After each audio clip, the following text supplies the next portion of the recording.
Hello and welcome to Horror Cult Trash Oven, the show that discusses all the masterpieces and trash to pieces of genre cinema. My name's Chris, And I'm Gary. and this week we're doing something we haven't done in a while. And yeah, it's been a while, and we're going all in on a filmography. And I chose, I'm sure Gary will remind you, I've chosen a director with a long and weird history in cinema. Yeah. There's the good, the bad, and the very, very ugly. It's Dennis Steckler. Yeah. So it's always nice every now and then to pick a subject that, not a lot of people have heard of. Yeah. Madonna, everyone knows for being a singer, but obviously a select few will know that she's an actress, I say loosely. William Castle, we did an episode on him. He's not the most well-known director. Depends on the circles that you're in. Dennis Steckler, even certain circles might be very unknown. So this is an obscure one. So throughout this episode, you will hear us discussing family films, porn, horror, action, thriller, comedy, romance, you name it. Everything that we can get our hands on. He's a director that stuck his fingers in many pies. Yeah.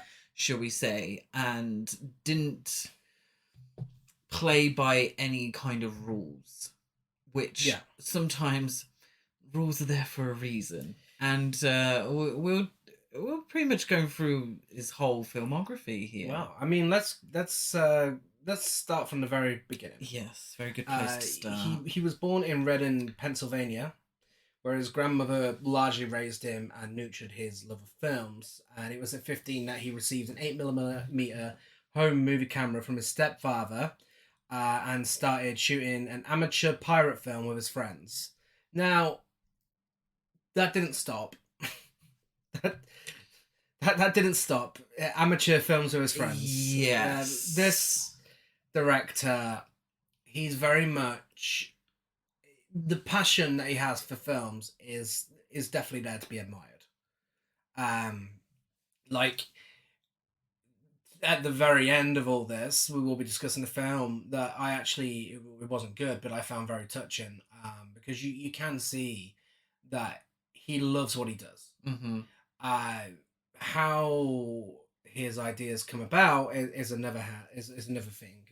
But he served 3 years in the United States Army from 1956 to 1959, being discharged as a sergeant. And he was an army photographer, served in Korea, and spent a year at the Kaufman Astoria Studios in Astoria, Queens, with the Army Pictorial Service of the Signal Corps. Now, that will not come back because he didn't make a single war film. No, he didn't. It's bizarre to me. It's the only genre he didn't touch on. Yeah, I think war films have called for a much larger budget. It depends who's making it, I suppose. Yeah, well, I mean, technically, he did make films involving World War II. That's true. We'll get to that. Yeah, do you think this is from first-hand experiences? His time in the war? No, I don't think so. No. In 1959, he and a friend drove to Hollywood, California, to enter the film industry. This is where it all began. Steckler worked as a prop man before becoming assistant cameraman on the film The World's Greatest Sinner, directed by and starring Timothy Carey. When the initial director of photography was fired, Steckler replaced him. And continuing to work in cinematography in the Los Angeles area, Steckler acquired a union card and established himself at major studios, including Universal Studios. When he was reportedly fired for almost knocking an A-frame onto Alfred Hitchcock. Yes, true story. Steckler turned to the B-movie circuit. And that almost knocking out Alfred Hitchcock led to all these films. Yeah. Working with Arch Hall Sr.'s Fairway Pictures, Steckler started as a cinematographer and sometimes actor in the vehicles for Hall's son, Arch Hall Jr., and Steckler made his directorial debut with the Hall vehicle Wild Guitar. But before that, he did star in Eager as a guitar player. Yes. And he was also the assistant camera operator on that. Now, we didn't watch Eager, but it looks like our exact sort of thing and will probably lead to a full episode in the future. I feel like just a little behind the scenes of the podcast. I wanted to discuss a Steckler film on the podcast, and doing my research, I realized that number one, a lot of his films were very short, thankfully. And number two, I'm not sure if we could get a full episode out of any of them. So that's kind of what led to this look at his filmography. Also, the fantastic box set from Severin Films that I purchased helped with that. Yeah, today we will only be discussing films included in that box set, but that is his filmography. Pretty much, yes. There's just a few porn films left out. Yeah, basically. So, yeah. And we'll also be discussing Angel of Vengeance. Yeah, briefly, hopefully. Just to let you know, you will be getting trailers, because this is a Horror Culture Shiver episode, but trailers weren't available for all of his films. It kind of got to a point where it looked like he just left them out. Just didn't bother making any. But we'll give you what we got. And let's start with Wild Guitar. Well, I took her to a doctor, gonna find out what to do. Yes, to a doctor, gonna find out what to do. Well, the doctor couldn't fix her, cause the doctor is a twister too. She's got twist feet, she's got twist feet. She's got twist feet, oh, fever. Well, she's got twist fever and I just can't leave her alone.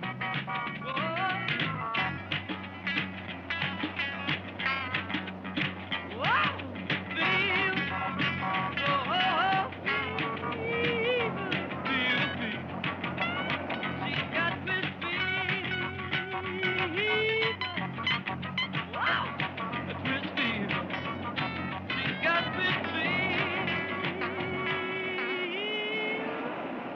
Wild Guitar is a music drama following young Arch Hall Jr., who is given a shot at the big time by the owner of a small record company played by Arch Hall Sr., his dad. Do you know what? This was actually fantastic. Well, I mean, fantastic's a bit far, actually. I'm going to take that back. It's good. Yes. I like Wild Guitar. Yeah. So the tagline is, he was a country boy, but he played the wildest strings in a mad, mad town. Not quite. Not quite. The wildest strings, no. He's giving more, I don't know, teen idol.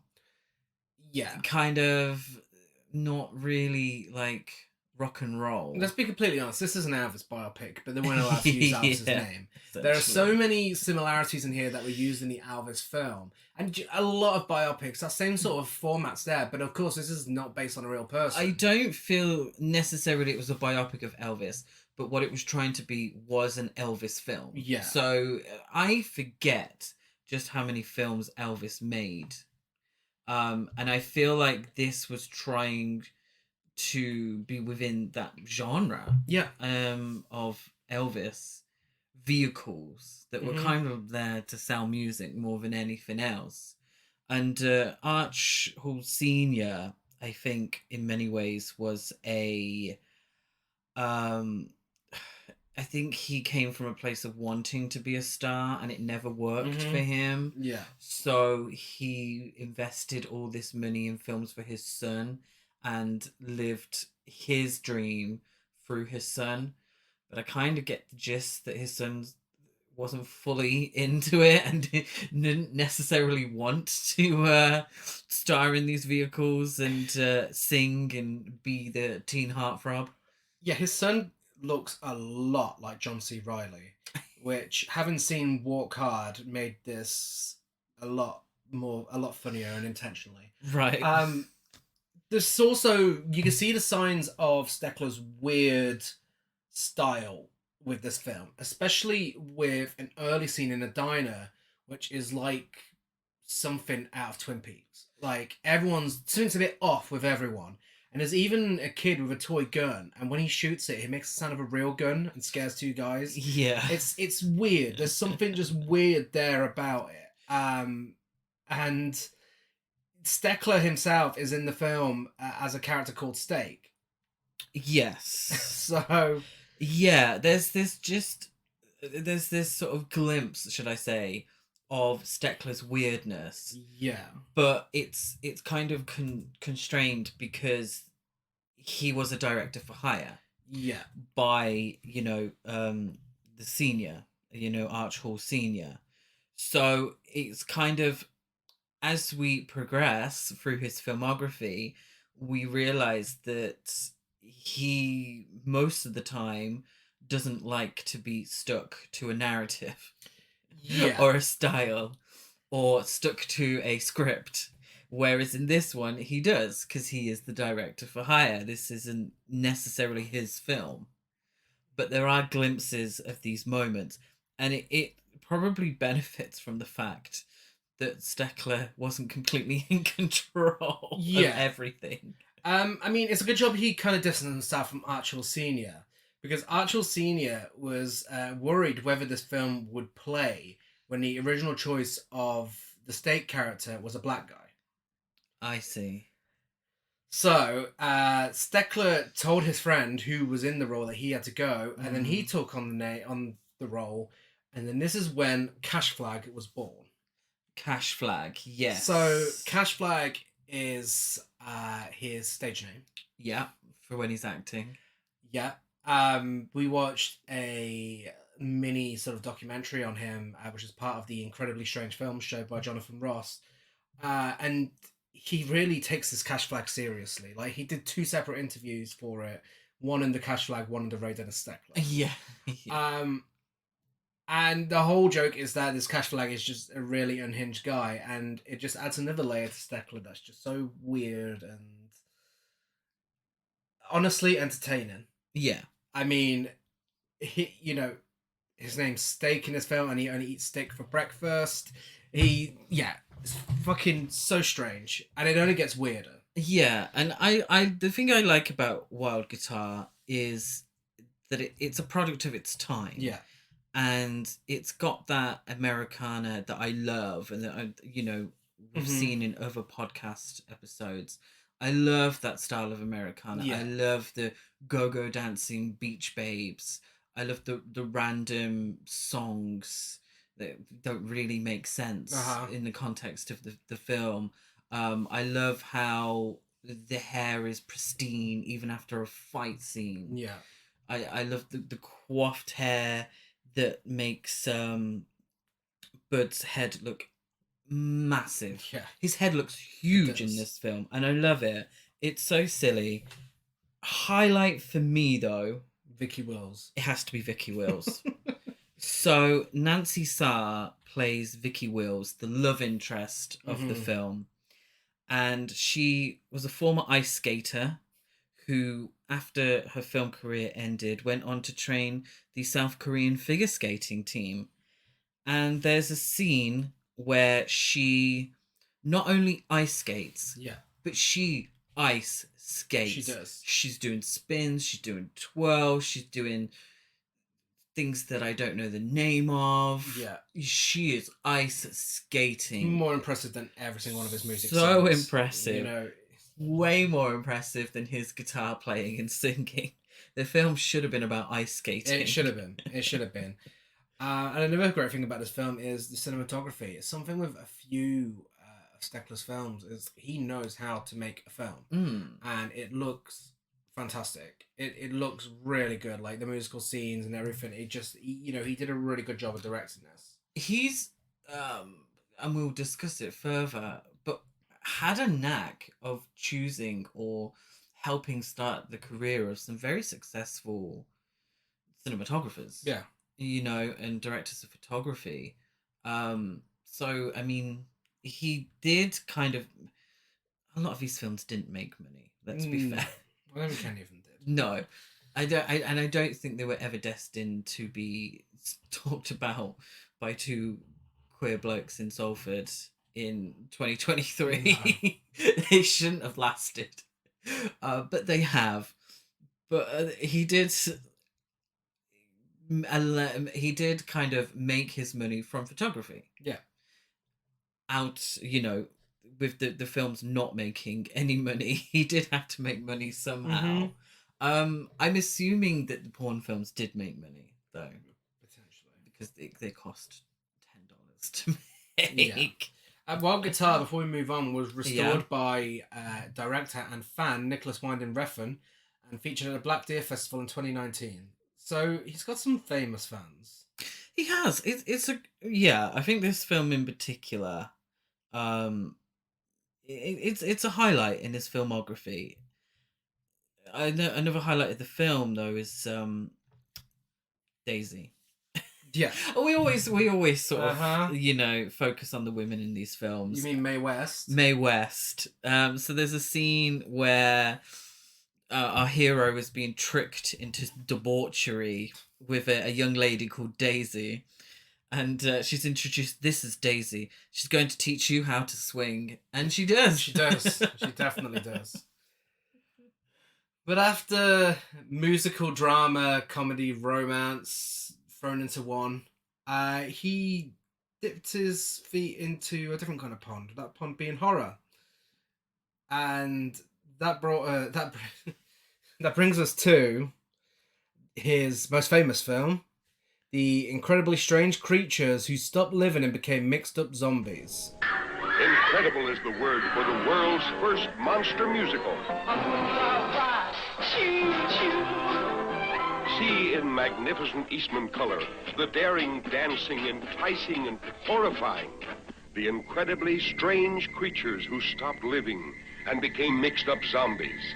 Obey. Who is the woman branded in birth wearing the wart of horror? The world's first monster musical. The incredibly strange creatures who stopped living and became mixed up zombies. Yes. Yes. Originally titled The Incredibly Strange Creature, or Why I Stopped Living and Became a Mixed Up Zombie, until Columbia Pictures threatened to sue Dennis Steckler, saying the title was a bit too similar to Dr. Strangelove, or How I Learned to Stop Worrying and Love the Bomb. Steckler, amazed that Columbia would feel so threatened by a $38,000 film, phoned the studio to straighten things out. He made no progress until he demanded that Stanley Kubrick got on the line. And when Kubrick picked up, Steckler suggested a new title, and he accepted, and the matter was dropped. He came to an agreement with Stanley Kubrick for this film. Yeah. And a little bit of background, he took this film on the road himself and made it a success and drew a number of titles, including Diabolic Dr. Voodoo and The Teenage Psycho Meets Bloody Mary. No, I don't know why. The film received more notoriety again in 1997 when it was featured on Mystery Science Theatre. At some screenings back in the day, theatre employees and Ray Dennis Steckler himself wore monster masks and ran through the theatres to scare the customers. Now, this isn't a one-off. This is a regular thing. Yes. And it's since gone on to become a cult classic as being one of the worst films ever made, as being celebrated by fans of B-movie, camp, or kitsch films. We thought this was going to be trash to piece territory, didn't we? Yeah. I'm not going to lie, I was disappointed. Yeah. I was disappointed because it had the whole cult classic trash to piece thing about it, and I didn't get it. I just thought it was dull. The title's better than the film. Yeah, it had its moments. I like the thing with Steckler, he's a bit like William Castle. Yeah. William Castle's films were much better. But the idea that, William Castle was always looked at as a bit of a carny. Yeah. And a lot of the ideas around his film was how he can incorporate the audience participation and how he can make it a spectacle and go into the cinema as a spectacle. And I think Steckler took a lot from that. Obviously, William Castle's films, much better. Really, so much better. But to have a title like The Incredibly Strange Creatures Who Stopped Living and Became Mixed Up Zombies, and to have the, incorporate the spectacle into it, is very similar to Castle. The end product, not as great. It's an interesting enough premise. The cinematography isn't completely awful. The soundtrack's fine. There's a few camp moments in there and some laughable, so bad it's good moments, but not enough to keep it entertaining. It's 82 minutes, but it feels like double that. It's just honestly really boring. Yeah. It was shot nicely though. It's an early film for the assistant cameraman Laszlo Kovacs and camera operator Vilmos Sigmund, who would go on to find great success in Hollywood. Yeah. You know, Oscar winning. They worked, well, Laszlo worked on Easy Rider, 5 Easy Pieces, What's Up Doc, Shampoo, Ghostbusters, The Next Karate Kid, Free Willy 2, The Adventure Home, Miss Congeniality, and My Best Friend's Wedding. Whereas Vilmos went on to work on McCabe and Mrs. Miller, Images, Deliverance, Obsession, Close Encounters of the Third Kind, The Deer Hunter, Witches of Eastwick. Yeah. So really, you know, it is actually a nicely shot film for the budget. This was his highest budgeted film, though, wasn't it? Mm-hmm. Of all his films, and I think maybe the only straight up film that made any money. Yeah, Cash Flag. It's probably maybe the most well known Cash Flag character. This is where he does the hood thing, where he puts his hood up and becomes a psychopath because he's been possessed. Yeah, he's kind of our hero in this film, strangely. Yeah. But honestly, probably the worst Cash Flag performance. Yes. Like, it just, even though he does his whole thing, putting his head up and everything, it doesn't feel like he's doing anything. Yeah, and this is the first film to feature Carolyn Brandt. Yeah, you'll hear that name a lot. Carolyn Brandt is an absolute queen. She wasn't in this film, though. Not in this film, but this episode is pretty much, I mean, hers just as well as it is Steckler's, because she married Ray Dennis Steckler, and she ended up being in majority of his films. Yes. So he liked to save money by employing friends and family. Yeah. Clearly, and himself. Uh-huh. But Caroline, bless her, in this one, she's one half of a very bored-looking ballroom dancing couple. Yeah. She's also plays an alcoholic who doesn't really act drunk. No. But I feel like it's meant to. More bored than anything else. We also get Madame Estrella, who has taken makeup tips from Liz Taylor. Yeah. But kind of went way too heavy on the... and Liz Taylor, she wore her makeup heavy. But Madame Estrella, where's it? Heavy. Yeah. The accent is highly suspicious. It's true. But these moments are few and far between, unfortunately, because there's a lot of sort of something that he really enjoyed was these establishing shots that go on too long. Yeah, he's a big fan of walking. Yes, seeing people walking. There's the pitch black point of view on a roller coaster that makes absolutely no sense because you can't see anything. The dancing, the sort of can dancing go-go girls look bored. Yeah, they do. And the songs aren't that memorable. Choo Choo Cha Boogie is maybe a standout. I can't remember a single song from that film. Shook Out of Shape, which is sung by Carol Kay and the Stone Tones. And it appears to be a song about her mother slipping a disc whilst angrily performing the twist. I do remember that one. Yeah, and it sounds camp, and it looked camp, but it didn't feel. I just wasn't getting it. Boring. I wasn't. Vibing with it. No. Unfortunately. Well, I mean, things get better before they get worse. They do.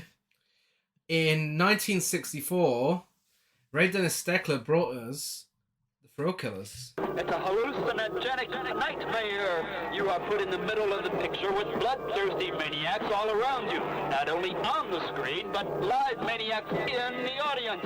All over the theater, looking for victims. Almost Suicidal-maniacs escape from an asylum. They terrorize a community. Gullible, love-starved women become their prey. And you'll see these same bloodthirsty maniacs in the audience all around you, alive. For the thrill of your life, see, the maniacs are loose. The Thrill Killers. Which, when the film was originally released, was also taken on a roadshow, just like Incredibly Strange Creatures. And this time, Steckler and the cinema workers would go on wearing cash flag masks. Yeah. I feel like this is his most famous image. So this was the image they chose for the Blu-ray cover. It is. And this is kind of... He kind of looks the same in every film, this Cash Flag. And I will refer to him as Cash Flag. He does pretty much look the same in every film and plays a very similar character. Yeah. It was meant to only focus on 3 mental patients that had escaped the asylum. However, during shooting, Steckler realised that the film was not going to run long enough and decided to shoot scenes with him as Click. Now, this time around, this works. I like The Thrill Killers. I would say it is a good film. Yes. There are some things in here that are so bad it's good. Yeah. But also, it's camp. And it's kind of a little ahead of its time. I mean, this would feel... There are scenes where it's like Hollywood-style romance and comedy and such, but then there's also scenes that would feel at home in something like Last House on the Left or an 80s slasher film. Yeah. Like... Or even, dare I say, a little bit Hitchcockian. Yeah. You know? Yeah. It's... There's something about this one where it feels like he's onto something. Yes. And Liz Renee's in it. Liz Renee. Fantastic. She's given performance of a lifetime as someone who has to run more than Tom Cruise in a Mission Impossible film. But this, it's... I mean, Liz Renee's amazing. Cash Flag, top-notch entertainment watching him in this. I don't know what the fuck he was on at the time. No. He was entertaining to watch. There's a scene where he's with a prostitute and he calls her cheap slut or whatever. And she's like, cheap?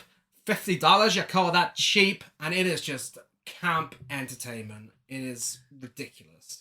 It is. And again, it's kind of that 60s Americana that I really enjoy. But a little more edgier. But a little edgier. Yeah, there's decapitations in this. Yeah. And it's that exploitation cinema. As Gary mentioned, the blonde bombshell that never was, Liz Renee plays our girlfriend character, Liz Saxon. She was in Lady Street Fighter and Desperate Living. Her fella, the struggling actor, Joe. Don't we know it? Played by the muscly leading man that never was, Joseph Bardo. He was credited as Brick Bardo for some reason. And he was one of the I Am Spartacus slaves in Spartacus. He was also, I don't know famously, but he was also one of Mae West's muscle men. Okay. And there's a scene in the film at a cafe where the girl who works at the cafe is a little obsessed with our struggling actor and has his pictures, and one of them is with Mae West. So the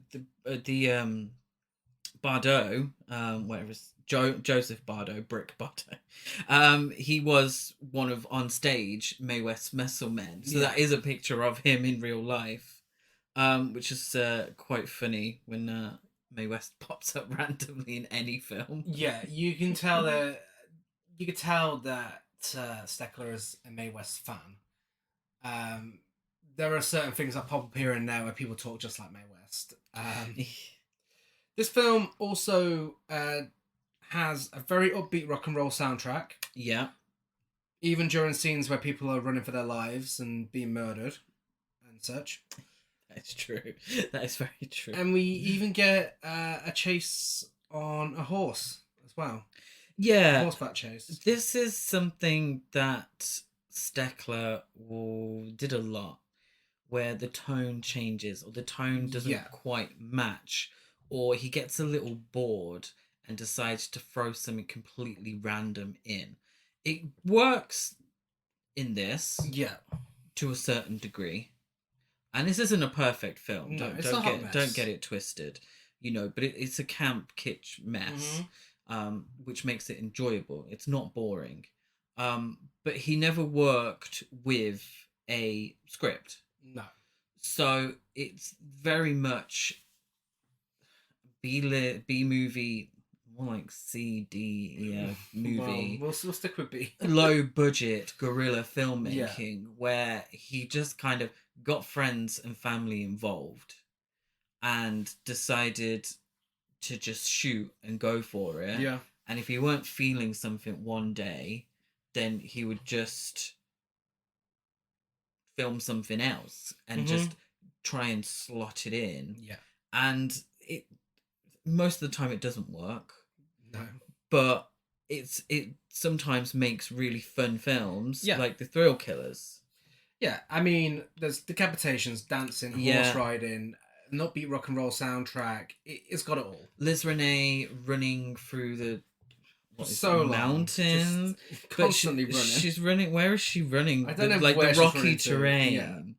Yeah. She's got heels on for the majority of it, and then loses the Her heels. hair stays in place Her the hair whole stays time. in place. It's very obvious that the guy chasing her is traveling much faster than our Liz Renee, and has to kind of slow himself down. Yeah. So he doesn't catch up with her a la Texas Chainsaw Massacre. But you know, as much as things were looking promising with the Thrill Killers, sadly, up next we've got Bowery Boys fan film Lemon Grove Kids Meet the Monsters in 1965. We'll see weird and frightening movie monsters, not only on the screen, but in the audience, alive and in person. See the horrifying Mad Mummy come to life and go into the audience to get you. We warn you, don't come if you're chicken. This show is not for sissies. If you're not afraid, be sure to see the world's craziest fun and fright show, The Lemon Grove Kids Meet the Monsters. 1,001 laughs, thrills, and chills. In widescreen and Eastman color. Yeah, so this is a weird one because I've actually seen a lot of love for this film from Steckler fans. And from interviews with Steckler and Carolyn Brandt as well. They've kind of held this theme in quite a high esteem. Yeah. For me, it's weird because it is essentially grown-ass men acting like children. Yeah. So at best, it's cringy, and at worst, it's like they're playing characters with learning difficulties. Yeah, but I think this is very much the Bowery Boys. Yeah. You know, I think this is their thing. I've not watched any Bowery Boys. No. Definitely don't intend to now. But I feel like it's very much Three Stooges sort of thing, you know, Abbott and Costello, Laurel and Hardy. But these are meant to be kids. I mean, it's called the Lemon Grove Kids. But this very much feels like, because Steckler's kids are in it, and, you know, quite frankly, they're very annoying. Don't want to put child actors down, but there's no denying how annoying it was. But it very much, you know, this is his friends and family. This entire film is his friends and family. And it feels like they all got together to make a home movie, doing a homage to Bowery Boys, and set designs, costume designs, ambitious. You know, he really went for it. There's a scene of him doing tricks and flips on a UFO, which disappears every now and then. He knows what he's doing. You know, fair play to him for giving it a go. But I was fucking bored. And I like slapstick comedy. But it just wasn't funny. It's not slapstick when people are just falling over for no reason. Yeah. And just, it is grown-ass men pretending to be children. And it's the voice that goes with it. And when there are actual children in the film as well, it feels strange. And I know that's not the intent. I do know it's not the intent, but it's something off about it. Yeah. A highlight though is the young woman practicing her go-go dancing in her backyard. That's true. Did appreciate That's true. that. And of course, Carolyn Brandt as well. Of course, playing the vampire. Is she a vampire lady from She's outer the space? star, isn't she? She's Cece. What's her name from? Who's in his next film? Oh, as well. so she was in. Yeah. So I feel like we have to say that the film itself. It's an anthology. The Lemon Grove Kids Meet the Monsters is an anthology. So Ray Dennis Steckler directed one of the films, but it's very much a group effort. But he only officially directed the first of the three he's in all films. He's in all of them. Caroline Brandt's in all of them. You know, so the first one is about a race between two gangs. Yeah. And you get the usual kind of Steckler fake fighting. Yeah. This one ends in a race and all that business, and randomly the police are involved as well. Yeah. There is admittedly a funny scene at the end where the character played by Steckler, Cash Flag, interrupts an amateur film being shot, believing that a woman is really in danger. I thought that was kind of funny, but yeah. I like the costumes in the film, and in that scene specifically, the monster costumes and all. I think, he has that sort of low budget B movie monster feeling about him, and I actually wish he made a straight up monster film because I think it would have been good. Yeah. The Lemon Grove Kids Meet the Grasshopper and the vampire lady from outer space is the second film, and that does exactly what it says on the tin. With the vampire lady, I believe, being the grasshopper's beard.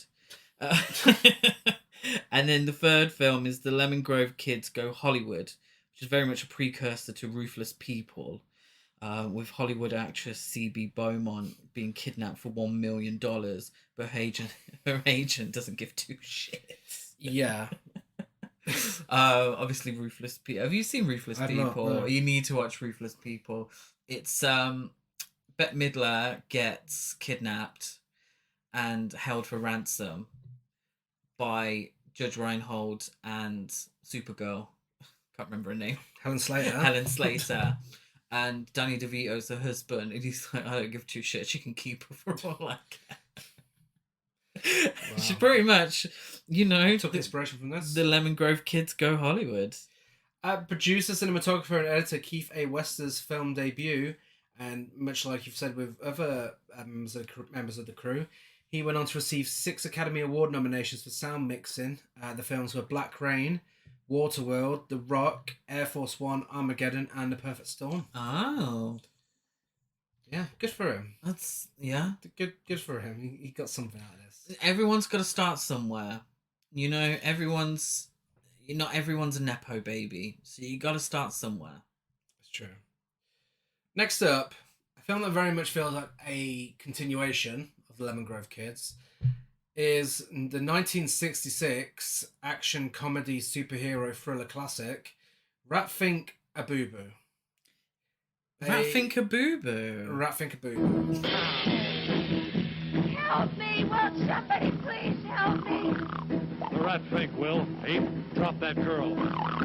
You heard me, you big ape! Take that, Ape. Ratfink and Boo Boo, the leaders of today, building the leaders of tomorrow. And I want all you young people to grow up to be good American citizens. Remember, your country needs you. Ratfink, you're the greatest! Ratfink and Boo Boo are coming. It was originally called Ratfink and Boo Boo, but the guy in charge of doing the opening titles forgot to put the N and D on and Ray Dennis Steckler couldn't afford to get it added. Wasn't it $35? He didn't have the $35 to get it fixed. This was So he just called the film Ratfink A Boo Boo. This entire film is a bizarre series of events. It was originally supposed to be a crime drama. Mm-hmm. But after shooting 40 minutes of footage, Steckler got bored and he decided the film was not working. He couldn't afford to scrap it, and portions of the film were unintentionally funny.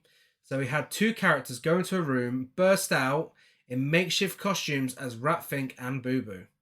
He padded out the rest of the film with chase scenes, fight scenes, and even an encounter with a gorilla and its gay owner. He shot footage of the duo appearing in a real-life parade as if it were being held in their honor.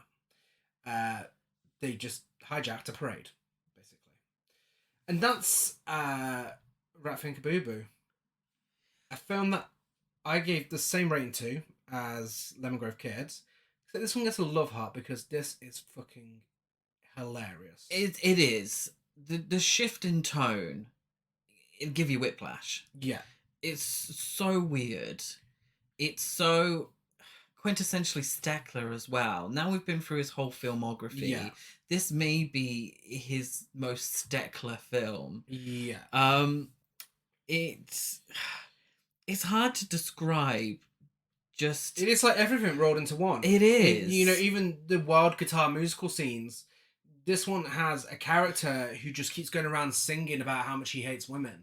Like he sings to poor Carolyn Brandt about how she's been cheating and running wild, but this is whilst they're smiling at each other, they're playing basketball together, riding on a carousel and doing various other random shit. And it's like, then after they start barking at each other, it's like, what is going on? Well, what is this? I mean, it's a superhero film where people genuinely risk their lives because, let's face it, there's no fucking stunt people on the set of this film. And there are scenes where someone's in a bike and sidecar and Ratfink is standing on this sidecar as he's driving around in this chase scene. Oh my god, he could have died. He could have. He could have flew off that and died. And that sort of, that sort of commitment to filmmaking, it's got to be admired. Yeah.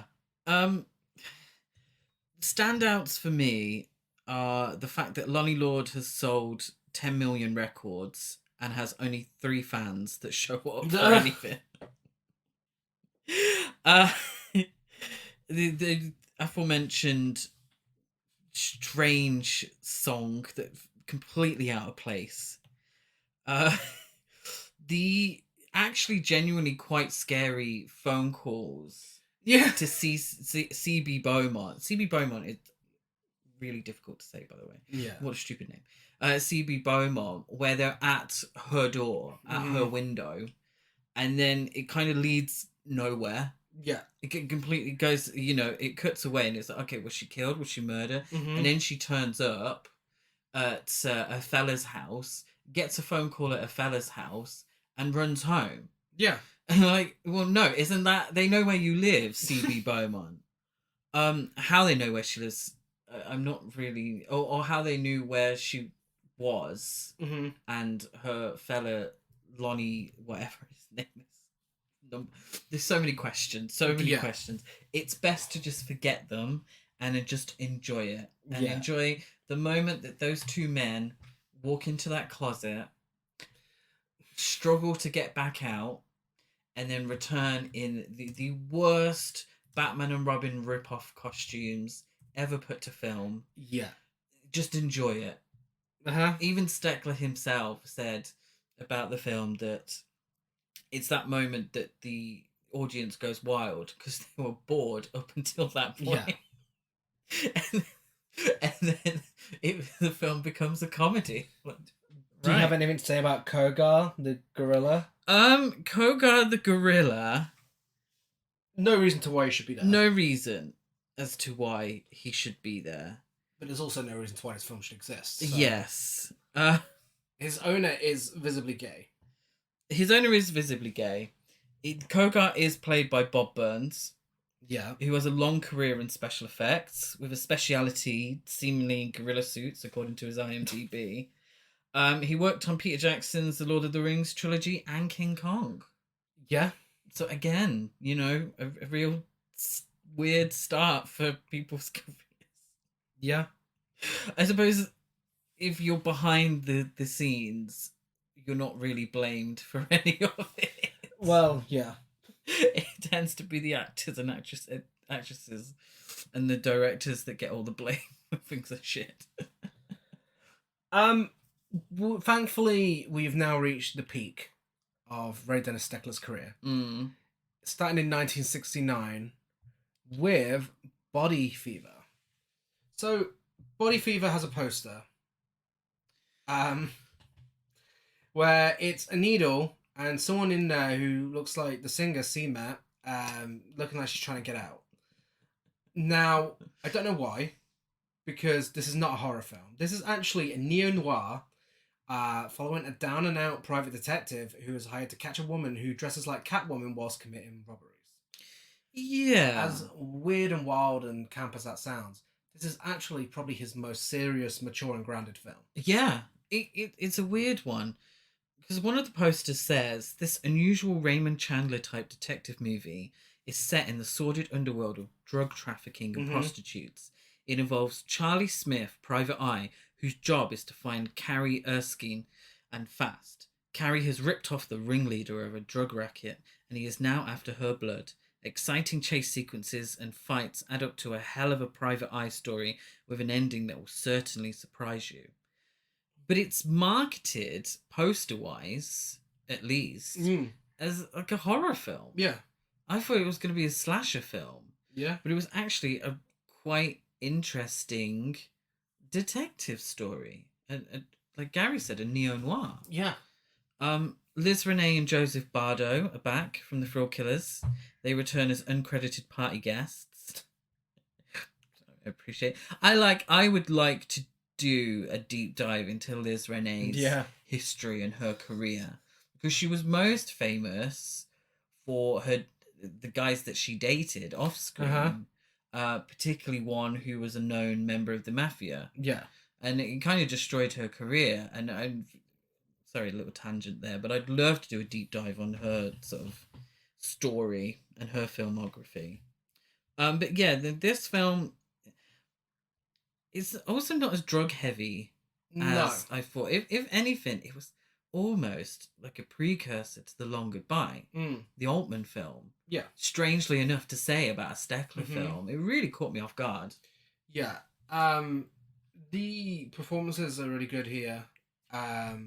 So, I mean, Steckler himself is probably his best performance. And I would say Carolyn Brandt, maybe her best performance as well, in any of his films. Starts the film in her Jane Bond attire.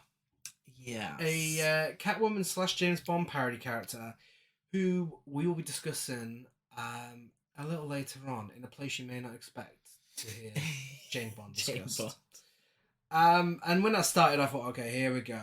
It's going to be one of those films. It's going to be another fucking weird Steckler film. But no, I was genuinely really invested, and I think it's a genuinely good film. Yeah, not a single out of place musical number because it didn't need it. No. Yeah, this is one that I would recommend to people. Yeah, definitely. Yeah, absolutely. And do you know what? But actually, no. Before we move on, we have to mention this. When Steckler finished the last scene of the film, when he was walking to his car, he saw Coleman Francis drunk and lying in the gutter. And he felt so bad about him that he, even though he finished work on the film, he offered him a role in the film, and he added some scenes in just to give him some work and some badly needed cash, which he gave Francis in advance, which is, oh wow, lovely guy. Steckler at times, clearly. Steckler and his crew were astonished when Francis showed up for work the next day sober, clean-shaven and nicely attired, which is a bit of a problem since Steckler wanted him to play the part of a dishevelled bum. Francis had used the advance to pay for a decent second-hand suit, a shave and a haircut.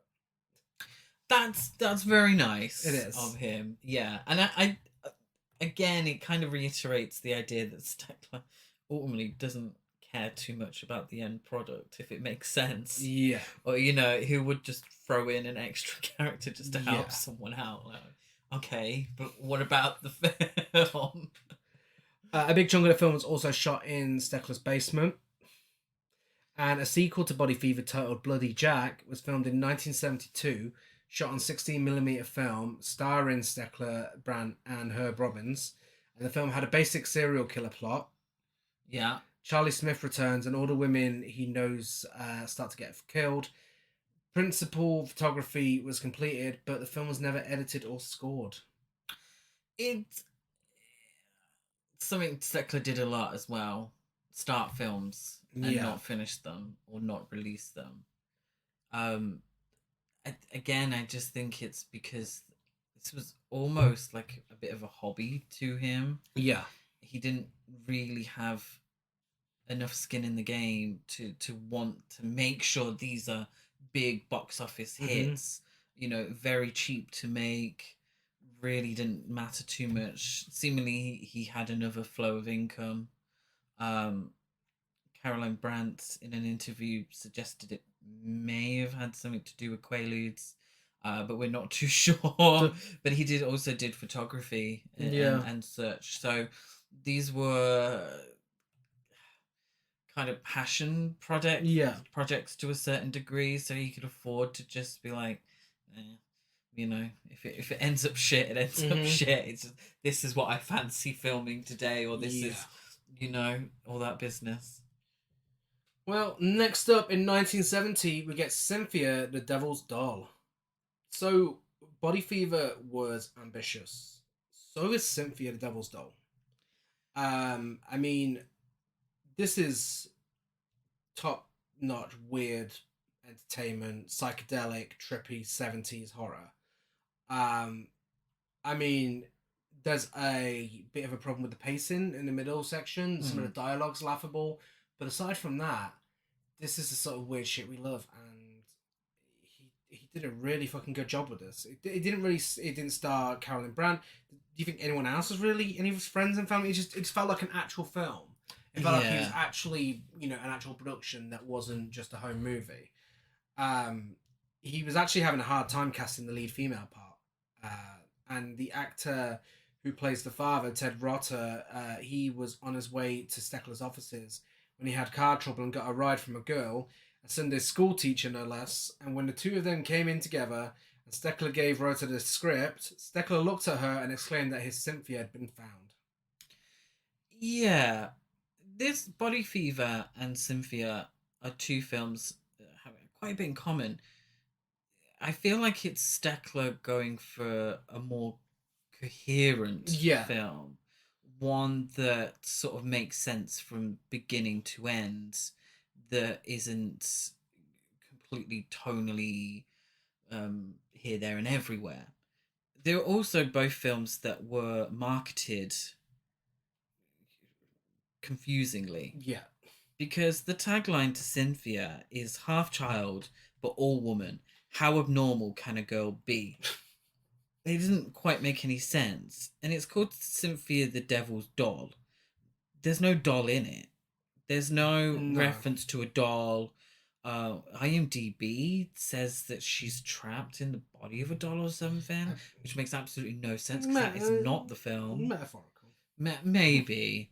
But it makes it sound like it's child's play. Yeah. You know? Cynthia kills her parents because she's got the hots for her dad. Yeah. It's actually a surreal and weird take on an incest storyline. Yeah. You know, this Cynthia is obsessed with her father. Mm-hmm. And so obsessed that she ends up killing him and her mother when she's 12. 12. Yeah, right. The actress was certainly not 12. More like 25 plus. Yeah.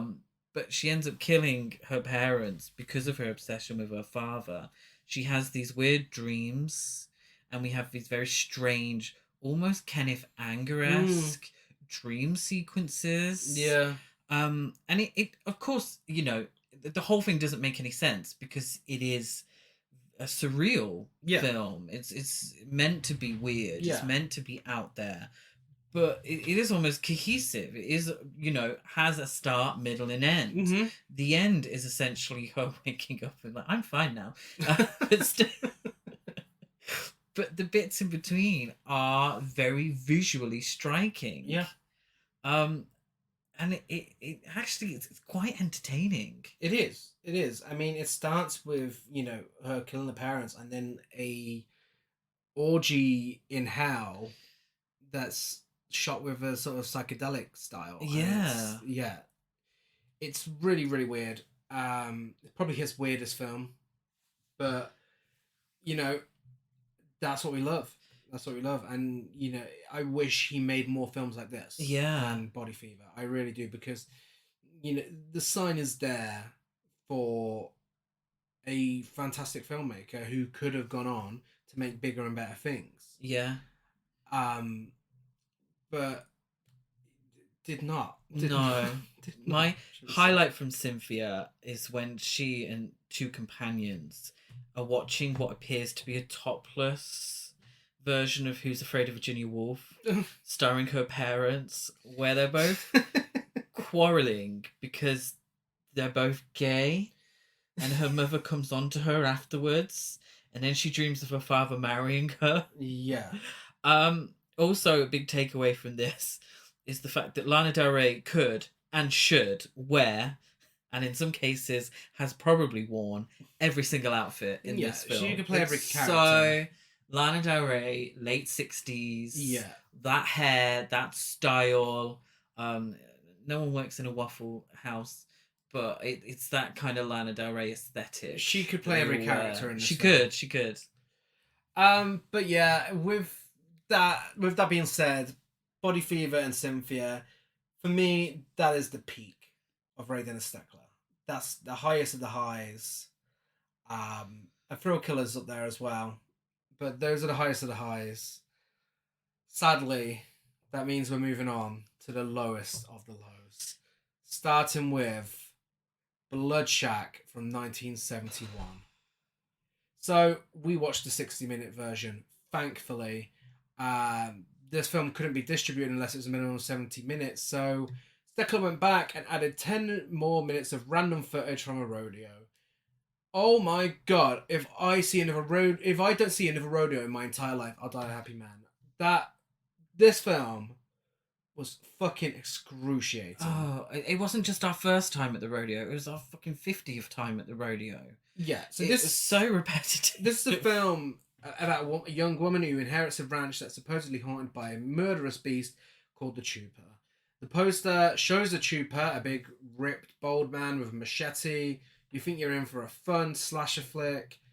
Oh my god, this is nothing of the sort. The Trooper is a guy in a hood running around screaming at people every now and then.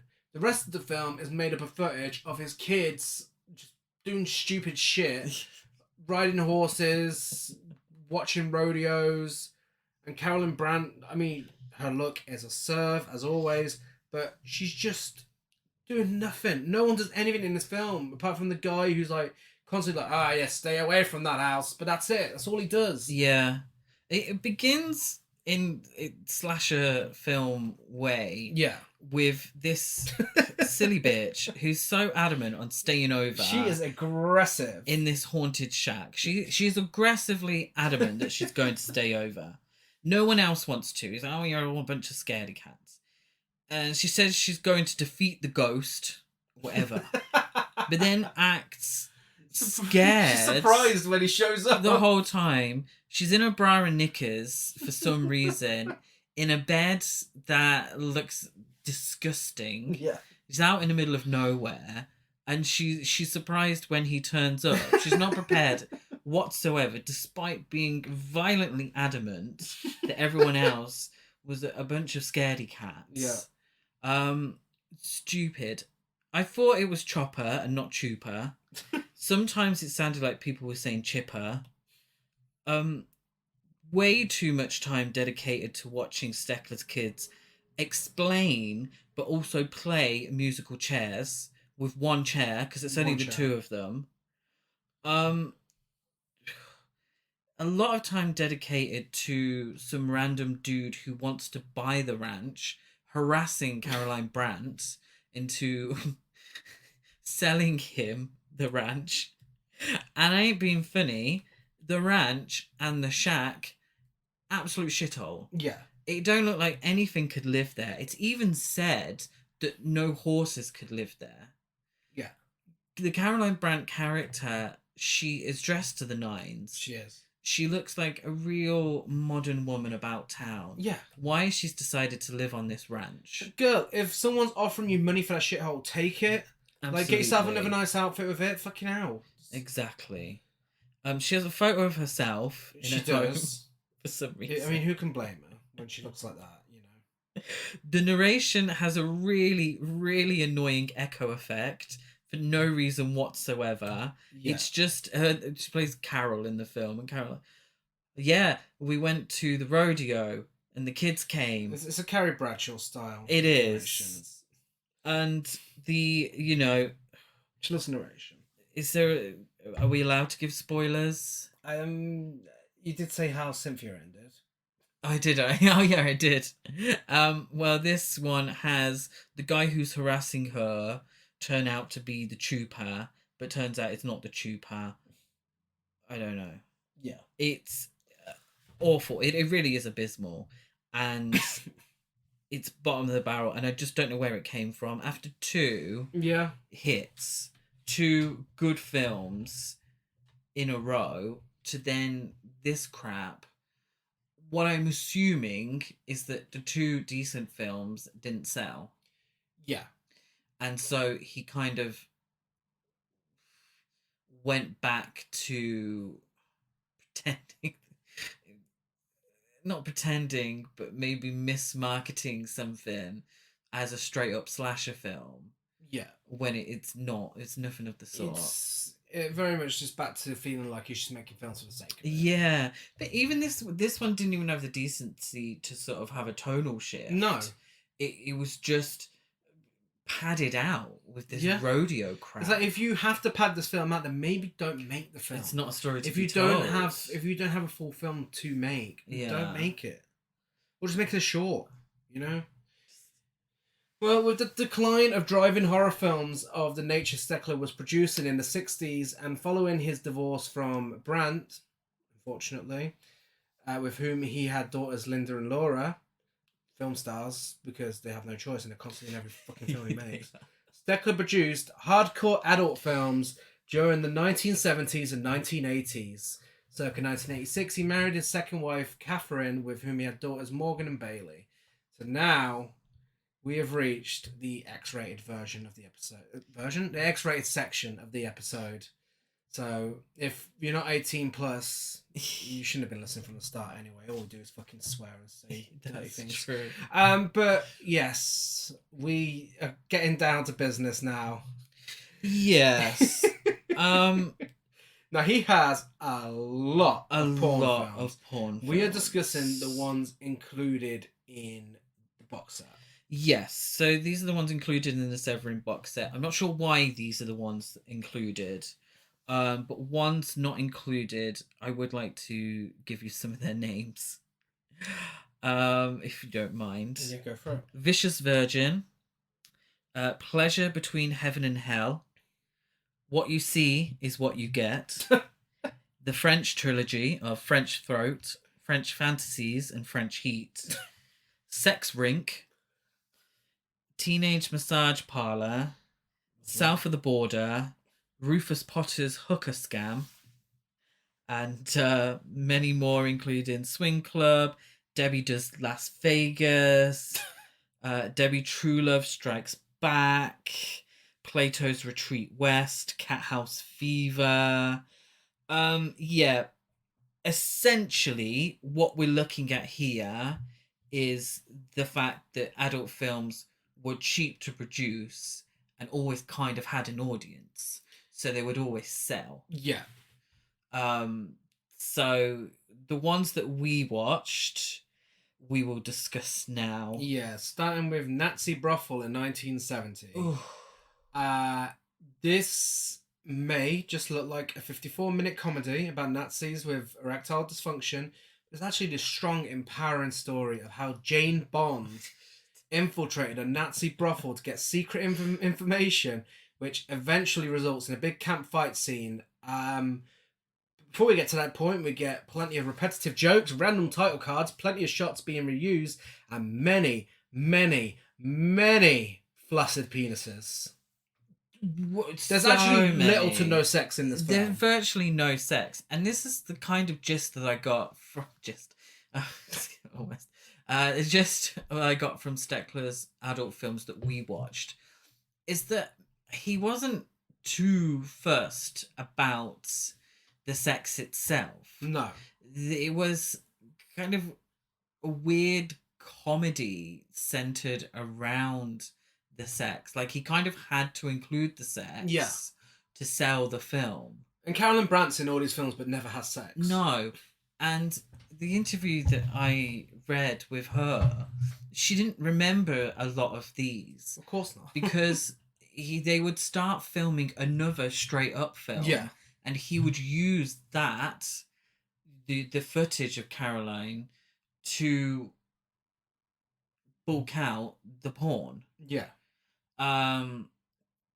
It's tasteless. I mean, any sort of Nazi-based pornographic film, highly tasteless. Yeah, I mean, I think it's so bad it's good in parts, because it's, I mean, abysmal anyway, regardless of the subject. It's just really, really bad. Yeah. But it's also kind of funny as well in parts. I mean, Jane Bond, that is high camp. Jane Bond is high camp.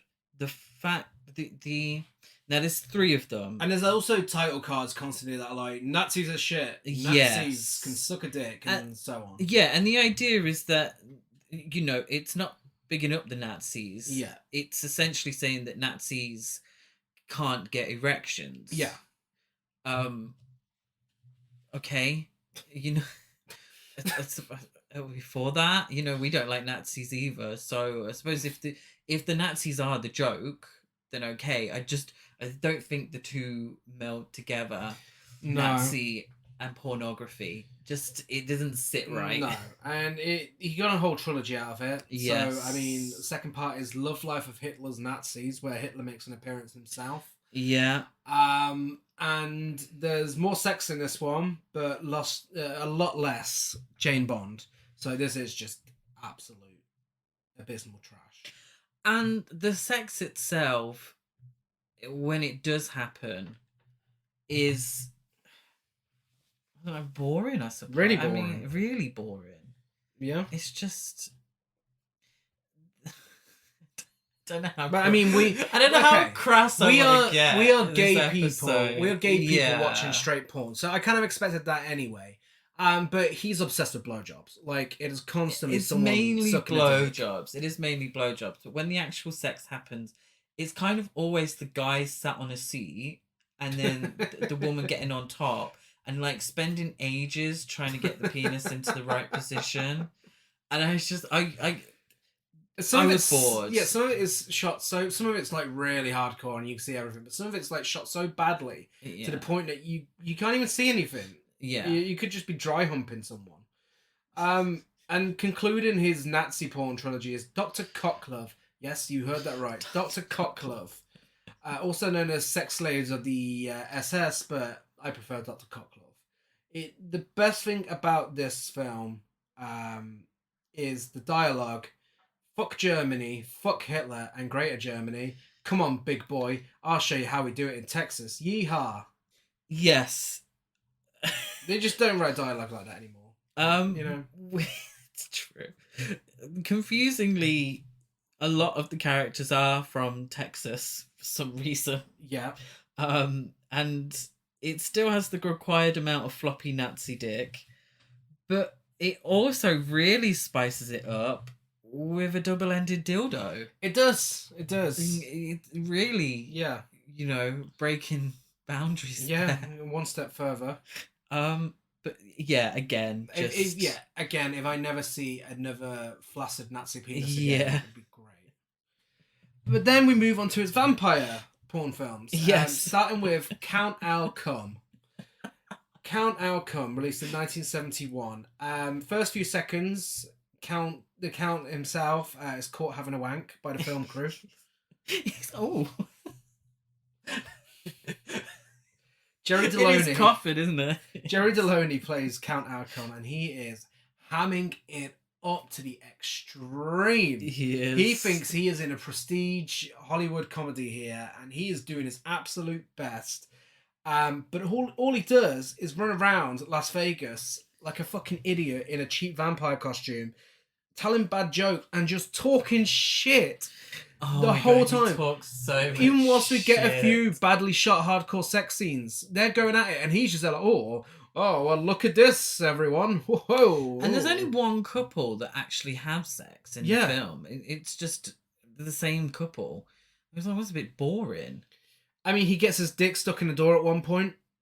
That got an extra half star from me. Mm. And there's a scene of him in his coffin telling his dick to go to sleep. He is. I just have on my notes, I don't know the context, and I'm not 100% sure who says it, but it's, she will taste the creamy hot juice of love. Are you sure that's not the next one? No, it's Count I'll Come. Probably. I mean, he did say a lot of random shit. But it's continued in The Mad Love Life of a Hot Vampire in same year, 1971. He really just churned these out. This is an upgrade from Count Outcome. This actually, it was bad, but it wasn't that bad. This is a film with a narrative. Yeah. I don't think it was trying to be funny, but it is. It's very camp. Dracula has a moustache. And really fake-looking thick eyebrows. We see cocks getting bitten off. The actor... Not quite bitten off. Well, near enough. It's a weird... They've squirted a bit of fake blood on them. Yeah, women wearing plastic fangs start biting very soft cocks. And there's fake blood on there. It's just kind of... The actor... It's like a dog with like a really chewy piece of meat. Yeah. The actor playing Van Helsing is called Will Long. That's a highlight. But the biggest highlight of all is the actor playing Dracula's assistant, who stays in character as this hunchback, backwards type character the entire time. Like, even when he's getting his signature Steckler blowjob, he is... his eyes are going everywhere, and he's still like, oh. Like, it is... His commitment is... admirable. I want to have as much motivation as this guy. That is some acting. He should be very proud of himself. But that concludes his duo with vampire porn. Yes. Next up, we have The Sexorcist. Sexorcism? What the fuck is that? Said by a guy with big bush of pubes with cum still in it. Whilst he's saying that. So this is trash, but it's got 70s porn charm to it. It's camp. It is fucking high camp. It's better than all three of the Nazi porn films combined. Yeah. Carolyn Brandt plays a journalist called Janice Lightning. She's a journalist, ladies and gentlemen. Janice Lightning. Janice Lightning is my drag name. Oh my god. I don't know why this is marketed as an Exorcist porn parody. It's not quite... It's... Yeah. The Exorcist. Well, it would cost money for the makeup, wouldn't it? Well, it would, yeah. But I was highly entertained throughout this one. It was actually quite entertaining. The flares, like the moustaches, everything is just... Yeah, Volta shouting, "I am the power" when he comes. Yeah. Somebody, I can't remember who, saying, "Well, I'll fuck and suck and make a buck." And the poor woman. This is only like one porn actress in this one, because she's for the whole thing. Well, she's a prostitute, isn't she? So that's the whole idea. That's it. But yeah, and then it does. I'm not saying these films are in any way feminist in any way whatsoever. They're not very to a modern audience. They're not very forward thinking. No. Because she does have a pimp, which seems to be fine to everyone. It seems to really enjoy having this pimp. Yeah. That she has to have sex with, and then she has to have sex with the customers, and she's fine with this. It's only when she... Sex worker positive, I suppose. Yeah, I suppose so. She enjoys a job. To a certain degree. The guy doesn't seem the nicest, but she does enjoy a job. But she's... Bless her, she barely got a cock out of her mouth for the whole movie. So if she wanted good for her. Good for her, but if she wanted this for her acting reel, it's not really gonna get her very far. Well, next up, The Sexorcist didn't get a sequel, unfortunately. But the final Steckler porn film we have to discuss would it be The Exorcist 2? The Sexorcist 2, the hairy dick. The hairy dick. I mean, it'd be accurate with the Bushes in these films. Yeah, Bush is in office. Bush is definitely in office with these. Good old 70s. But to conclude our X-rated section, we have what I genuinely believe is a fucking good film, and it's Red Heat from 1976. It's weird how kind of entertaining this is. It's a mystery thriller. It's a mystery thriller following porn filmmaker Cindy Lou Sutters as she casts a striking redhead she dubs Red Heat to star in her latest hardcore movie. After Red Heat catches her boyfriend with another woman, she goes crazy and stabs him to death. Red Heat proceeds to embark on a murderous spree throughout Las Vegas. It's one of the 5,000 plot lines in this film. Yeah. But, oh my god, this is entertaining. It is entertaining. Strangely, it's a feature length. It comes in at over 80 minutes, which wasn't really heard of with adult films. It's longer than some of his feature films. It is longer than some of his feature films. You know, the other films are under the hour mark, whereas this one kind of has 12 narratives. Yeah. But it also kind of beginning, middle, and end. Yeah. It has characters. Now, what we need to sort of point out that he called himself Cindy Lou. Is it Stutters or is it Cindy Lou Sutters? Cindy Lou Stutters was that word I'm looking for. It's strange because Cindy Lou Sutters is a character played by Carolyn Brandt as a narrator. The film, yeah. And also getting involved at one point, but it's not Carolyn Brandt. Yeah. But she narrates it and it gives like a noir feeling to it. Yes. But he marketed. What is the word I'm looking for? Marketed it. No. It's a pseudonym. Pseudonym. Yeah. Thank you. Oh, fucking hell. His pseudonym for a lot of his porn films was Cindy Lou. Sutters. Without the T, Sutters. Sutters. Why have I written it down Stutters? She certainly does not stutter. She gives a fantastic narration. She doesn't. It's very clear. My apologies. Yeah, I don't. Why would he choose a female name? I know, because I mean, could have just given this to Carolyn Brandt to direct. I'd have been absolutely here for that. But it's the so narration strange. Is I'm a female adult filmmaker, and I'm like, no, you're not.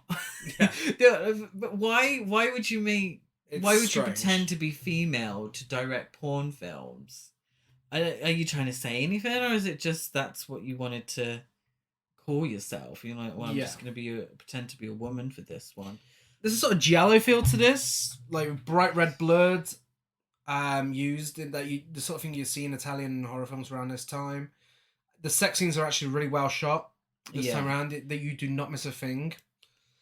A couple of my favourite lines of dialogue were Roberto knows that girls love to be photographed, which is a recurring theme for Steckler's work from this point onwards. Bizarrely enough, this gets a feature film sequel of sorts. Yeah. Which is... I've never heard of that before. No. In porn. Not that I'm a porn connoisseur, you know, but it's unusual. Yeah. It's very unusual. The soundtrack's really good. It's very 70s. Again, this is what I imagine 70s porn looks like, but we've added giallo elements. Yeah. I don't know if this is thanks to Richard Kornbacher, who's the co-director. Okay. I don't know whether his touch added to the film. Yeah. But, I mean, there's similarities to Body Fever in here, and, you know, it honestly feels like the hardcore sex scenes were just thrown in at the last minute. A little bit. The narrator at one point, she says that the girls weren't much to look at either, which was a bit...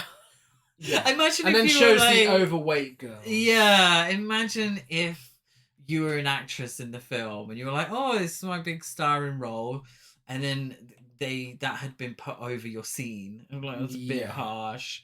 The worst thing, and I gave it 1 less star, and because it made me feel sick.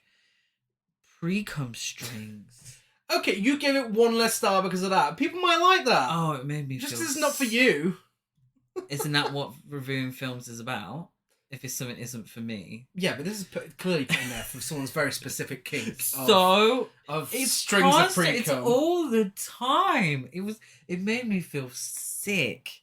It was constant. And please, if my mum's listening, I apologize. She won't be. But the close-ups of it, constant throughout the whole fucking film. And with that concludes our X-rated section. You can get the kids back in the room now. You can carry on listening.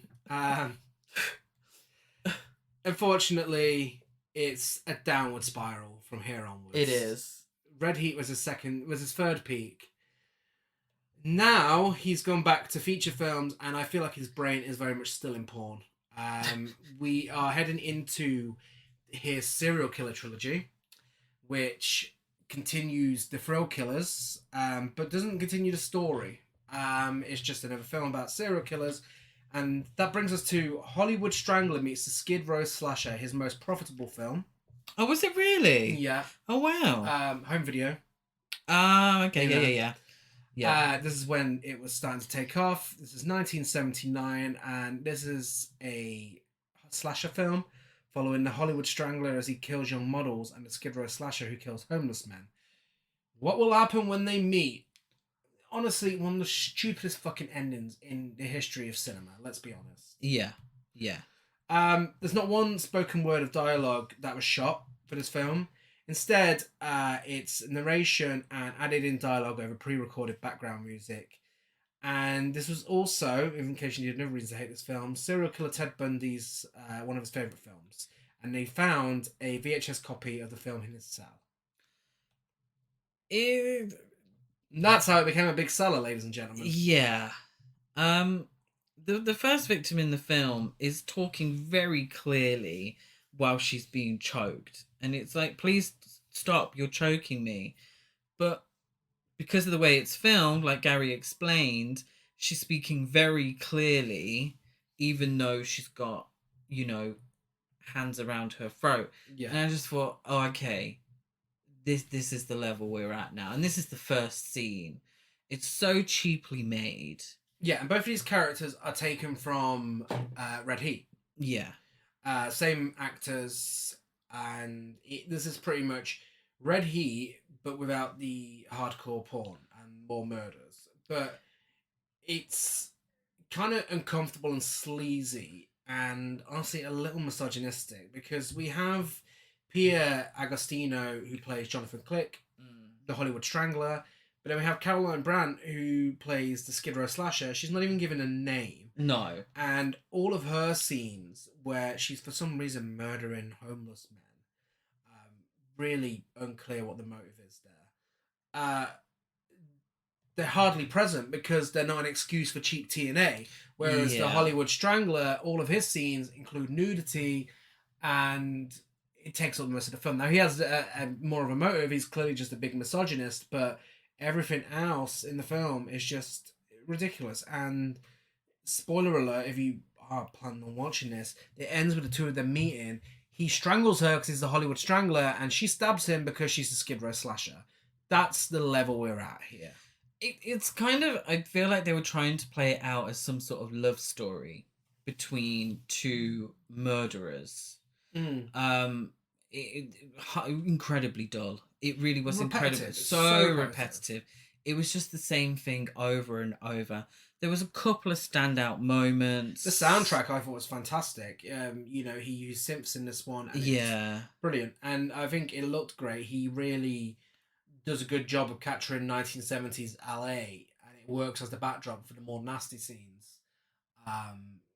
The more unsuspecting LA, bright, and everyone's there in the summer and dressed nice and everything. And then, meanwhile, people are going around murdering people. Yeah, I felt like the second victim was a camp queen. She was she was very over the top, and then she was pretending to be bored, and she was proper modeling and acting silly. But the majority of it is just different ways that he's suffocating women, and it's really boring. very repetitive. It felt dirty, felt icky. I didn't enjoy it at all. Yeah, no, there's just that was it really. There's not really much to go into. There isn't, and it gets even worse as well with Las Vegas Serial Killer in 1986, which is a sequel to the Hollywood Strangler. He was clearly killed at the end of the film, but he's back. Yeah.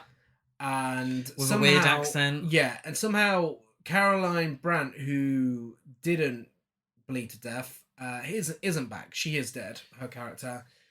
And this is pretty much the same film, but instead of Caroline Brandt, we get a couple of thieves who are really uninteresting, little goofy, and they just rob women. And the whole thing is sleazy, pointless, misogynistic, boring, and messy. It is absolute bottom of the barrel trash, and for me, his worst film, because there's no excuse for this film existing at all.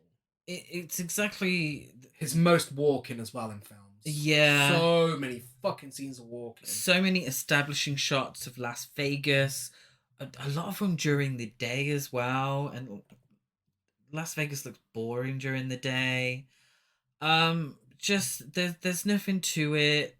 There's scenes of women doing burlesque, stripping, but it's just, actresses in front of a very blank wall dancing and taking their top off, and then they get strangled, or it really just this is bottom of the barrel bullshit. This is also the era where he opened up mascot videos in Las Vegas, which he would later go on to sell in 1995 to local businessman Dan Wayman. Now, this is very much a case of, as we heard on the In Search of Darkness Part 3 documentary, so many filmmakers would open up their own video stores and make films just so they could sell them. And it definitely feels like Hollywood Strangler and Las Vegas Serial Killer are films that were made specifically to sell in this video store. Yes. Yeah, absolutely. It's all filmed in Las Vegas, in the cheap. That's where he lived. Yeah. And it's really strange because, with the film itself, it does feel heavily misogynistic. But, Ray Dennis Steckler always comes across as a nice guy. He comes across as a really nice guy in the interviews, and, the final film we will discuss, which is a retrospective of his life, there's just something there that's likable about him. But it's so strange to think he made this. It's icky. It's not nice. It is. It's one of those, I think... It's what people accuse slasher films of being. Yeah. When a lot of them aren't. But this is. I feel like, in his opinion, this was him trying to find something to sell. What would sell? Here's a lurid poster with a lurid title, and it gives people what they want. And we are, me and Gary, a particular type of horror film fan, where the TNA, it doesn't interest us. No, but I mean, slasher's my favourite subgenre. Yes. I love slasher films. I love forgettable, boring slasher films, throwaway slasher films, but it's when you put nothing into it and there's not a female protagonist fighting back and the film is entirely just women being killed and beaten up and robbed. What's the point? Yeah, absolutely. And this is what this film is. It's playing to a very particular audience who I don't actually think care about any of the horror elements. They don't care about it being scary or any tension or anything like that. They just want a lurid film with TNA. Yeah. It's a very particular audience. We are not that audience. No, we're not. At all. And it's awful because we've just seen that. Yeah. We've just seen it, and this adds absolutely nothing to it whatsoever. It's I don't recommend at all to anyone. And the thing is, he even started to make another one of these. What was it called? Dark City Full of Dark Alleyways. Alleys, City Lights, or something like that. Dark Alleys in a City Full of Lights, or something along those lines. Funny enough, with Jonathan Ross making a cameo. Yeah. Which Strangely you got enough. to see a bit of on the Incredibly Strange Films episode that he was in. But thankfully that was never completed or released. No. Instead, we got Angel of Vengeance in 1987. He killed them. He killed them all. And now he's gonna kill us. Killed? Who killed who? What are you talking about? The Major. He killed my friends. And now he's gonna kill us. I want a chance. Give me one chance, you bastard. 14 seconds. Come on. Let me go, and you and your men hunt me.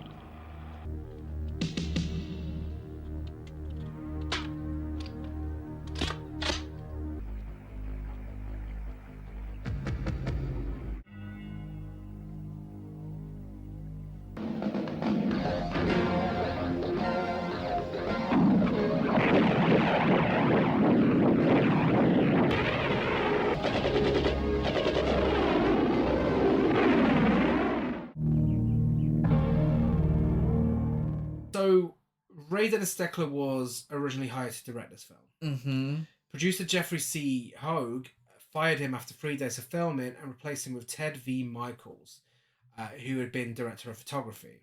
It's also a film that was rejected for a UK video certificate in 1987 by the BBFC, and I don't know why, because nothing fucking happens in it. Well, we watched this just in a completionist way, because we don't know how much of the film was Ray Dennis Steckler directed. Yeah, this isn't in the box set. This isn't in the box set. We watched this on YouTube. The only place to watch it. The only place to watch it. And it did feel like part of it was cut out. Yeah. And the part being related to sexual assault. Yeah. So I'm not sure why. I'm not sure if that was why it got rejected by the BBFC. Thankfully for us, it was cut out in the YouTube version that we watched. Yeah, this is just more forgettable trash. It's supposedly a rape revenge film, but it's, again, maybe it was cut out, but what we watched is nothing of the sort. I mean, the poster completely fools you. She looks like an absolute badass in her army gear, Angel of Vengeance. She is coming to get the men who hunted her down. But that's during the last 20 minutes when she takes over, and it barely happens. She doesn't get a lot of screen time. No. Instead, we just get men being pieces of shit and talking shit. Yeah, I'm assuming what they were going for was female Rambo. Yeah. That's what I was getting from the poster. It was nothing of the sort. The only highlight in the whole film that wasn't painfully boring was the young woman made to look much, much, much older in a terrible wig and makeup, being knocked on her ass after saying, "Would you like to buy some fresh bread? I baked it myself." And that was it. That was literally the only interesting part of that whole film. Yeah. And it wasn't even that interesting. Really, again, bottom of the barrel bullshit. And then he took a break for 10 years. Mm-hmm. And he returned. He did return. He returned with his beach party, summer camp masterpiece. The film you've all been waiting for, the silent film homage, that is Summer Fun. That's right, folks, not Summer of Fun, Summer Fun. Now, 1997. 1997. How do we know that? How do we know that? Because the whole film's filmed on a fucking 90s camcorder with fucking generic keyboard music placed over the top. And it is awful. It's dedicated to the great silent filmmakers of long ago. Poor them. And I don't want to give too much away, but I will. We did end up skipping some of this film. I don't know why this was made. Because it's just... I don't even know how to describe it. There's no real story to it. It's kind of like a home movie, but... They do some sort of Olympics. It's family and friends that do some sort of Olympics. There's some sort of gang warfare within the whole thing. There's two gangs. One of them's called the Rainbow Bunch, but they're not gay. I wish they were. It would have made it more interesting. Yeah. we're introduced to a whole host of characters during the opening credits, but then it goes straight to establishing shots of a building site. Yeah. Even though it's meant to be on a camp. There was one highlight, I have to say, the bikini contest. The girls dancing whilst the band plays some sort of Pearl Jam rip-off song. Yeah, silent film where a band performs and we get vocals. Yes. That's not how it works. But then the same band who look like Rage Against the Machine play in front of a waterfall, but the song is more Beach Boys. Yeah. So it really looks completely out of place. Yeah, really dull. I feel bad. But it was really shit. This film should never have been released. It should never have been released. It's not to a call film. it a film. It's not even a stretch. film. Yeah.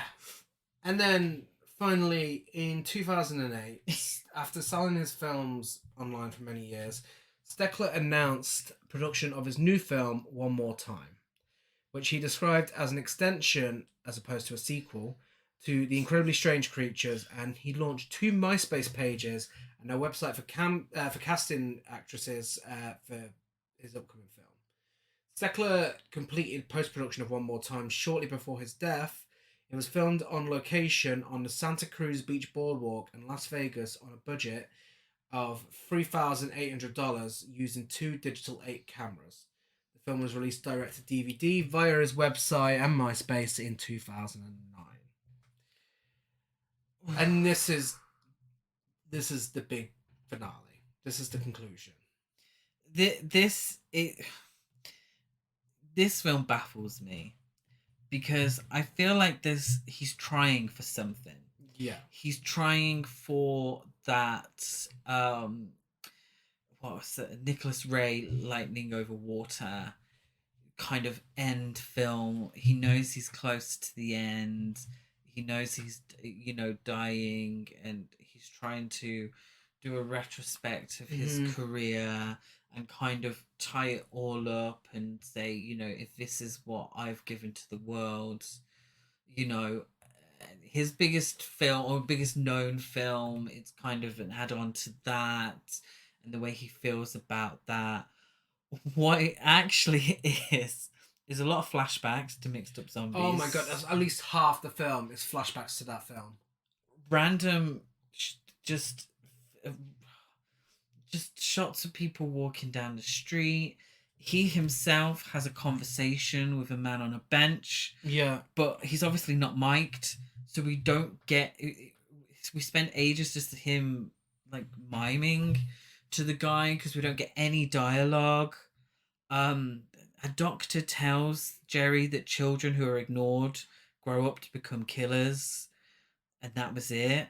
An older gentleman with a long beard and a glittery blouse sings for a group of young partying girls at a bar. He sings the Rat Fink A Boo Boo song. Yeah, they appear to be more Britney girls than country blues girls, but clearly they were he said, do you want to be in a film? Just dance to this song. It feels like he's just gone out with a camera, filmed random stuff. He's gone to some dude, hold my camera whilst I walk down the street, looking pensive. And it's difficult because I don't want to hate the film because I do feel like he's trying to do something. Bizarre because a lot of it doesn't make sense, but then the final sequence of the film, the whole thing is difficult not to recognise the enthusiasm and passion that's gone into putting whatever this is together. Yeah. But then this last scene, oh my god, it was really touching. I actually felt something. It was, him talking about how he's made no money in his life and about his films and everything. Then there's a really lovely sequence of him and his family in a Las Vegas casino. And he's showing his family members, and then he shows a bandit that says jackpot on it. And it's oh my god, this is so sad. This is genuinely so sad. Really out of place. But it's he's saying, I got my family, I got what I wanted in my life. That's the jackpot, really. And no one watched my films. It's oh my god. Thank you for making me feel bad for trashing all your films. Yeah. But, it's oh my god. it doesn't make the rest of the film good, but kudos for that final sequence. It feels like a fitting conclusion. It does. Of the film. The end credits make no sense. No. Because it baffles me that this film is meant to be some sort of ending to his career. And like I said, in some ways a retrospective on his life and his career and what life really meant to him. So why was it necessary to include shots during the end credits of a completely random older woman walking across a beach and a couple completely random eating corn on the cob? But that is on brand. But that is a fitting finish for him because it makes no sense. I'm sure that's how he wanted it to end. Maybe. And then there's clips of Las Vegas serial killers. Like, that's your worst film. Your worst film. Why are you including clips on this shit? But yeah, that is the life and the films of Ray Dennis Steckler. Yeah. And what a strange life and filmography it was. In conclusion, it's not often where there is a clear divide in a director's filmography. Yeah. Between the good and the bad. Yeah. In terms of just how bad some of his films are. He progressively got worse, which is weird. Exactly. That's that's what I meant. He started off all right, actually. Yeah. I mean, Mixed Up Zombies, it wasn't for us, but there's an audience out there for that kind of film. But by the end, fucking hell. Yeah. What was he thinking? Yeah. And it's I feel bad, but I don't, because we sat there and we had to watch these films. I like the guy. I mean, apart from some hints of misogyny in some of his films, I think he's an all right guy from what we've seen in interviews and stuff. And I admire his passion for filmmaking and his effort to get up and go and do it. It doesn't mean that a lot of his films are good. A lot of them are fucking bottom of the barrel trash. But I feel like some filmmakers may appreciate him and may have took what he did and did a better job of it over the years. I don't think he's completely unknown. No. But, as I said, fair play to him for making a career. He didn't make any money from it, but fair play to him. A legacy. To keep going and leave a legacy behind. And a lot of it was painful to sit through, but we can say we did it. Yeah, I think ultimately for me, I would say he made this shit up as he went along. And sometimes it worked, but the majority of the time it didn't. Yeah. And that is how how we choose to remember Ray You Dennis interpret Steckler. that as you please.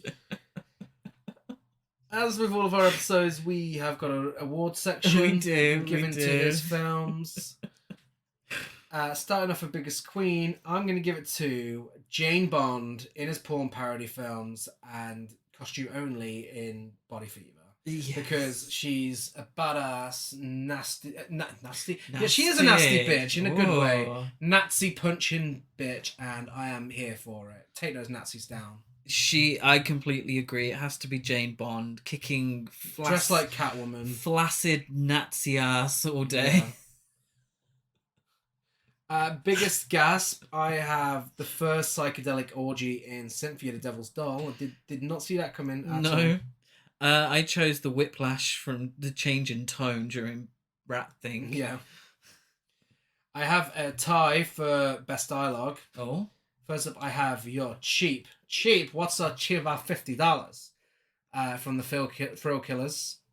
And second, I have Nice Little Shot, My Buttocks. Do, do, do, do, do. From Hollywood Strangler meets the Skid Row Slasher. That was the second victim. That's the camp second victim. Well, she was a queen. And the way she says buttocks as well, it's like buttocks. Buttocks. I went with This Is Daisy. She's going to teach you how to swing. And funny enough, my That's Camp is Daisy showing up and acting like Mae West to seduce Bud in Wild Guitar. I went with Liz Renee running through the desert in heels. That's camp.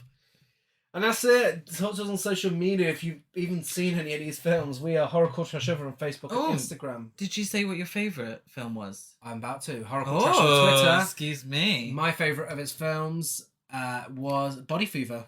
Body Fever. Good choice. My favourite was The Thrill Killers. My least favourite is Las Vegas Serial Killer. Yeah, I mean, it could be interchangeable. I'm to see all of my reviews of these films. I'm dead at Gaz92 on Letterboxd, Gazma205 on Instagram, and GazCruise92 on Twitter. To see my ratings of these films, follow me on Letterboxd, Chris Barker 823, and then on Instagram, Chris Barker 823. And give us a rate, review, subscribe on iTunes, like a follow, and everything else. Next week we have double episode week on. No, we don't. This week's double episode week. See, these films just melted my brain. I have to say that I wouldn't recommend going through the box set to anyone. In all honesty, what we did was watch them all back to back. Yeah. I would not recommend that because it was, by the end, it was a real chore. If anything of what we've said interests you, okay, get the box set. But to be fair, there's only a handful of the films that I would personally recommend having to watch. Yeah, definitely. Well, Friday we are back with our original versus remake episode for the month where we're discussing The Stepfather. Oh, Daddy. Stepdaddy. Next week, we're opening back up the Horrorcore Trash Over Beach and starting Summer Screams 2023 with Boggy Creek and The Legend Continues. The fact that it's called Boggy and it's a summer episode really explains what we do every year at this time. Yeah. We discuss films that look like they're shot in the freezing cold and try to stay in the summer films. It's true. That's very true. Hopefully, the weather here in the UK will be better because it's done nothing but rain the whole of July. Really. So, here's hoping. Summer Camp Classic. No. Summer Screams. Summer Screams. Why do I get it wrong every time? Yeah, not all Summer these films Screams will bring the summer to Manchester. Yeah. Maybe. Probably not. Well, we'll be back. Same time, same place on Friday. Bye.